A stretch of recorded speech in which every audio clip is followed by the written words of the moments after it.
and welcome to Light for Life. If you are returning to our channel, thank you. We value and appreciate you.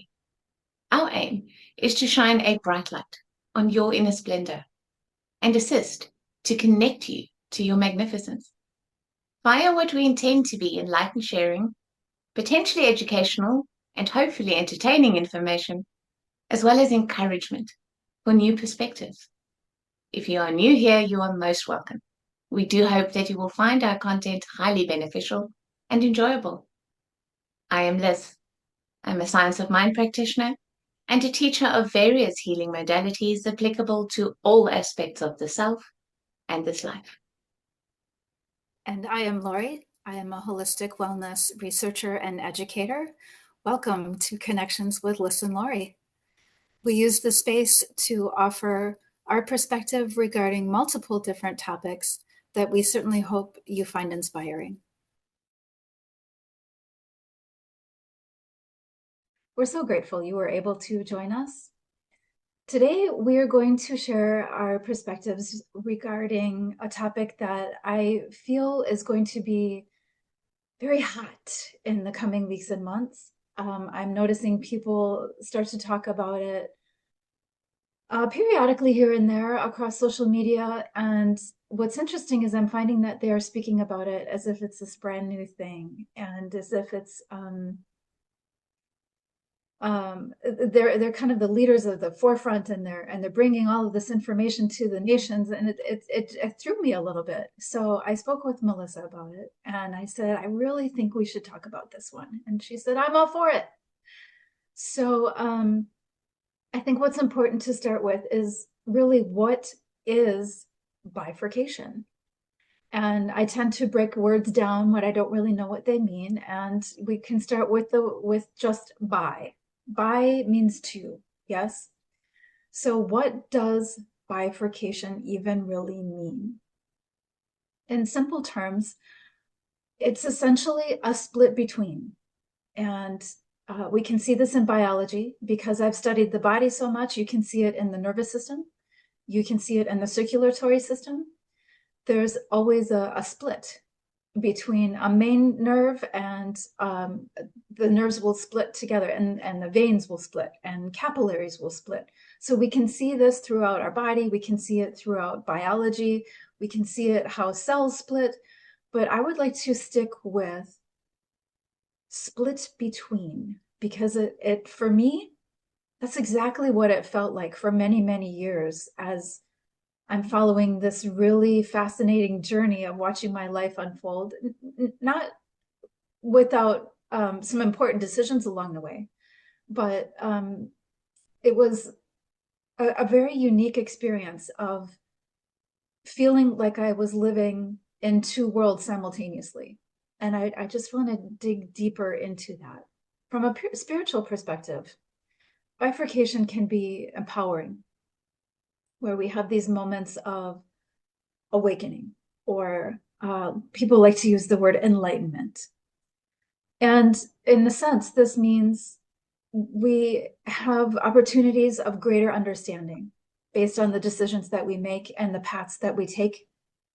And it can lead to some really profound shifts in our life if we allow it, if we move along these paths, allowing and embracing the experience. These shifts can be really profound. And when you look back, you might not even recognize the life that you knew just a few minutes before. It can be, in my experience, it can be that life-changing very quickly, with these beautiful transitions that happen along the way, these bifurcations that happen along the way.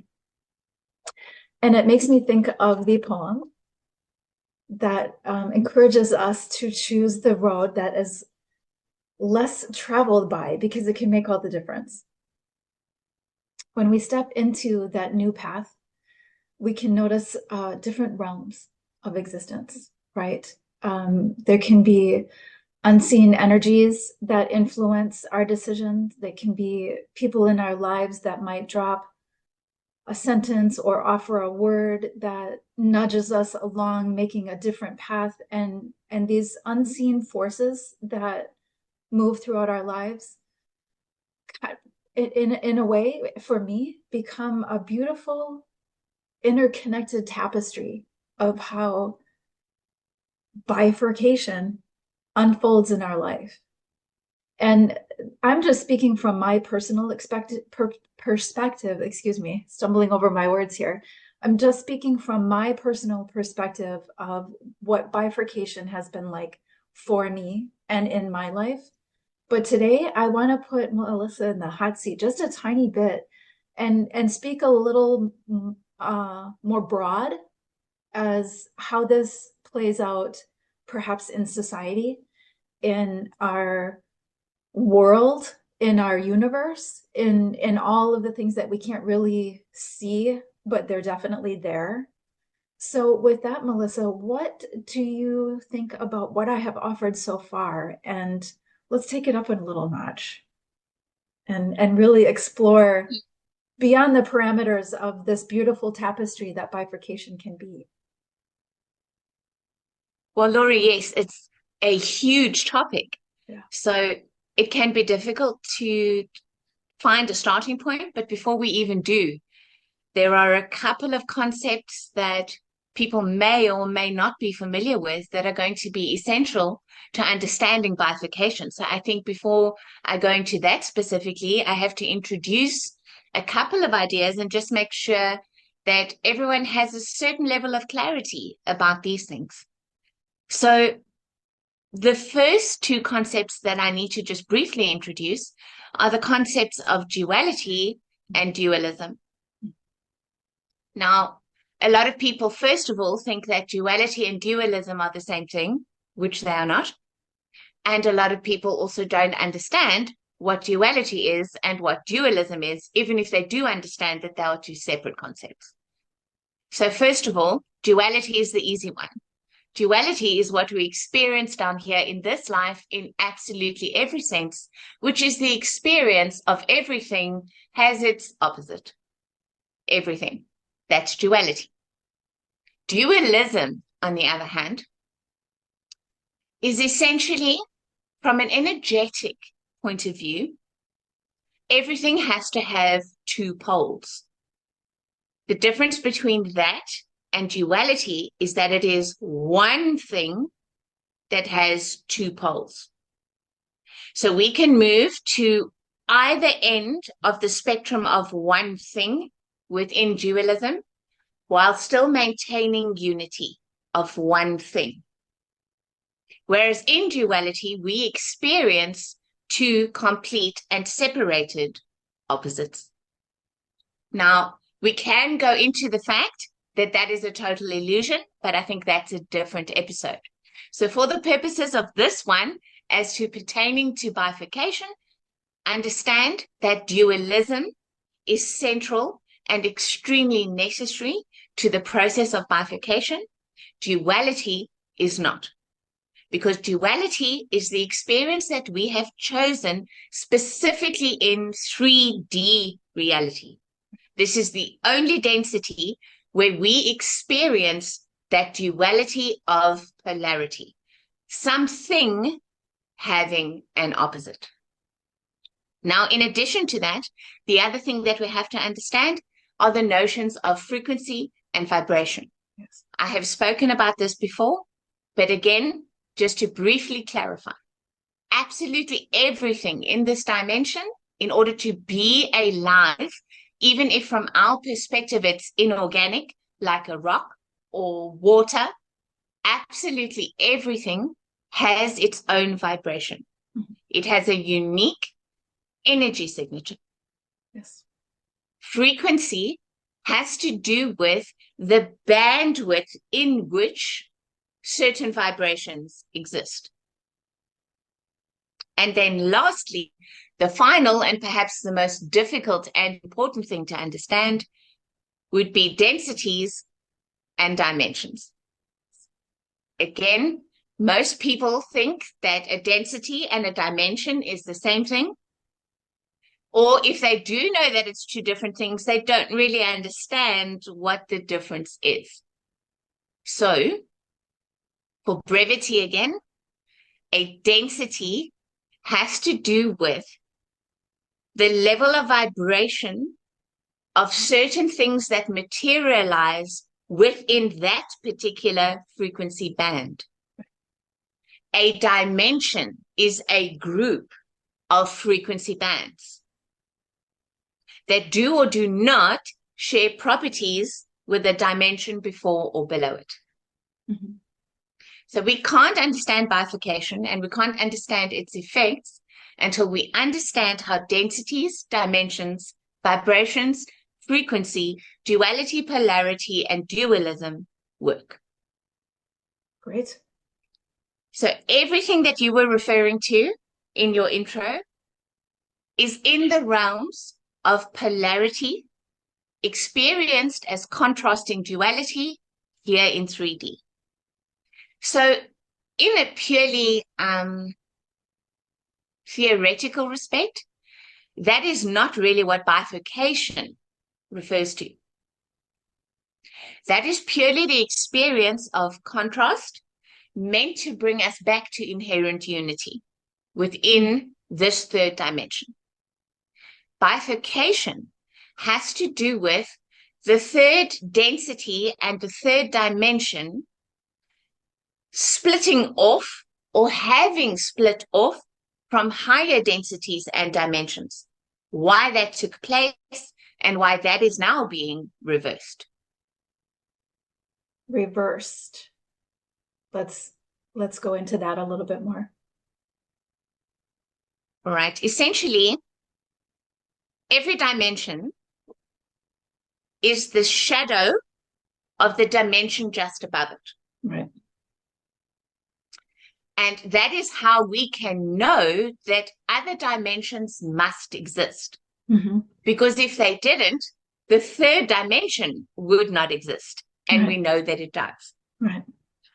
So dimensions can be a difficult thing for people to fully wrap their heads around. And maybe I'm a simple girl, but the explanation that works best for me is that if you think of the first dimension as literally a single dot, just Mm-hmm. one point, and then you understand that the second dimension adds one dimension to that point. So in other words, that point stretches out to become a line that has length or it has height.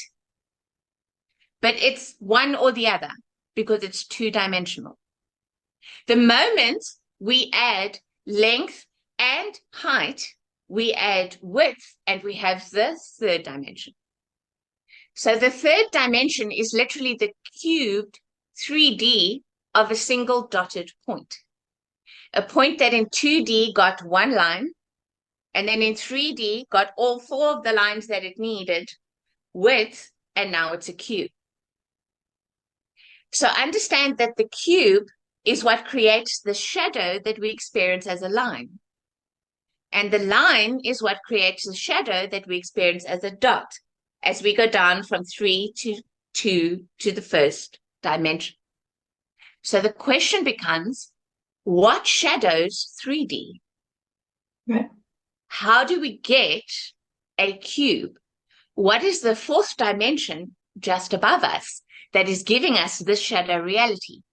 And the fourth dimension is the dimension that holds time and space. Because without time and space, we could have no cube experience. Right. There would be no width. There would be no depth. Because everything would be happening in that singular point, here and now. So linear time of 2D is given time and space to become the cube that we experience as a 3D reality. So if time and space are held in the fourth dimension in order to shadow the third, Mm-hmm. what is the fifth dimension then? Right. The fifth dimension is 3D if you can imagine it with no time and space. Mm-hmm. The fifth dimension shadows the fourth dimension that holds time and space, but it is a much broader, expanded field in which everything is contained, absolutely everything, here and now. Mm-hmm. So when people talk about ascending to the fifth dimension, first of all, That is why nobody ascends to the fourth, because really there's no difference between the third and the fourth. We will ascend to the fifth, in which that density is experienced as here and now in an expanded perspective, Right. in which all the opposites and all the possibilities exist simultaneously. Yes, absolutely. So I don't know how much sense I've just made. Well, you made perfect sense to me because I feel you have a great way of explaining things. So ideally, what we've offered has broken it down in easy to understand terms, right? There was something in there that you said, that's not really what bifurcation is. So I'm wondering if we can go back to the split between. Can you talk about that a little bit more? What happens when we start, we start feeling these things and we start sensing these things and we know it's different than what we've experienced before. And we do start to see our lives kind of transcend, like you said, transcend time. And we can lose gaps of time. And suddenly our world feels very strange. So let's talk about the split between a little bit. Yes. Essentially what is happening, Laurie, is that some of us, for multiple reasons, have started activating a greater awareness of a fifth dimensional consciousness. Yeah. So in other words, perspectives are broadening. Yeah. There's an expanded field of consciousness, because really that's all that ascension comes down to. Right. It's the embodying of a higher level, a more expanded level of consciousness that we hold here in 3D. And others have not. Others are still entrenched in the polarity and the contrast and the duality experience of 3D. And so the bifurcation is how those two different streams of consciousness are gradually moving further and further and further apart. Yeah, there you go.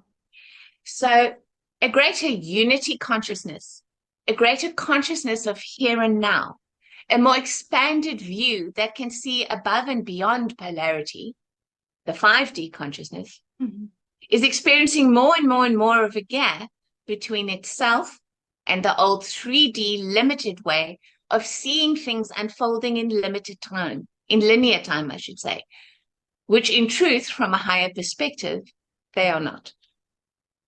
And do you feel that when I look at everything as energy, right? So when there's this little ball of energy and it starts to gain momentum, I think of the analogy of a snowball rolling down a hill. Well, it's only going to get bigger and bigger and bigger, and it's going to build up speed, right? So when, perhaps there's a minuscule section of the population of this world that we live in right now has started this process, do you feel that all of us that have been doing this for a while are creating an energy and are creating a momentum, and more and more and more people start to experience this, and then more and then more and then more and then more? I feel it's definitely a growing population of people who are starting to experience this. And I think that's why people are starting to talk about it more and more. Even though they might not really understand what's going on, they're feeling something completely different than what they felt before. And their lives are unfolding in ways that they don't recognize because we are leaving time and because we are seeing from such a greater perspective. And I feel like we're somewhat pioneers in a way. Do you see it? Because similarly? This is the first time in recorded history anyway that we know that this is happening, because understand that the reason why we're accessing these higher dimensions of perception and consciousness in the first place is because the entire solar system, the entire cosmos, the whole galaxy, energy is ascending. Yeah. So higher and higher frequencies are bombarding us being absorbed by our physical bodies, in turn affecting the frequency of the planet itself. So the planet is rising just as the galaxy and the solar system is rising. It's all accessing an expanded and higher stream of consciousness. So yes, it is available more and more and more to more and more people. 100 years ago, you'd have to go and meditate on a mountain in the Himalayas for 80 years to be able to access the kind of energies that we can access now by just taking a really deep breath. It's incredible. I couldn't agree more. Yeah, I couldn't agree more. And I have witnessed, through the years, younger people are able to access, similar to what you said, younger people are able to access what used to take me hours to do. They can access it in minutes. And I'm just completely fascinated by the snowball effect, really. And I'm very excited to see how this might transform the world that we live in. Very much so. And I think that is the topic for our next episode, Laurie, because believe it or not, we are already out of time. Yeah. So I think that is episode 2. What do you say? Absolutely. I could talk about this all day because it's such a fascinating time to be alive right now. And to create within this new space that's being ushered in is extraordinary. I could talk about it all day long. Do you have any final thoughts before we bid everybody adieu for the moment? I would just encourage people to understand that the bifurcation is a process of consciousness.